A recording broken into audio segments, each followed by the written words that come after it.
შაჰ-აბასმა კახეთი ორად გაყო.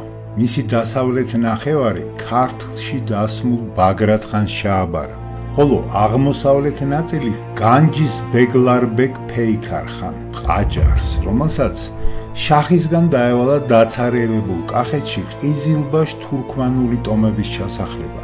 ფეიქარ-ხანმა თავის რეზიდენციად ძნელად მისადგომი ხორნაბუჯის ციხე აქცია.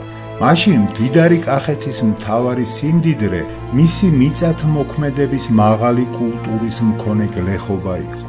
იმ დროის კახეთში მევენახეობა, მემარცვლეობა, მებაღეობა ყვაოდა, მაგრამ სოფლიო ბაზრის მოთხოვნის გამო ყველა გლეხი აწარმოებდა აბრეშუმს.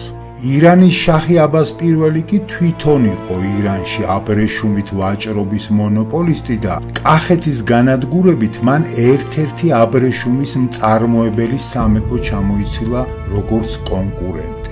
კახეთის აბრეშუმს ის ვერ აკონტროლებდა, რადგან კახური აბრეშუმი უცხოეთში კახეთის მეფეთა ქვეშევრდომ ვაჭრებს გაჰქონდათ მეზობელ შირვანზე გამავალი და აღმოსავლეთ-დასავლეთის დამაკავშირებელი სავაჭრო საქარავნო გზით.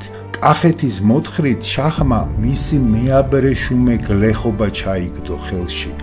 აბრეშუმის მწარმოებელი მასა, რომელიც ირანში გადაასახლა და თავისი აბრეშუმის მწარმოებელ ძალად აქცია.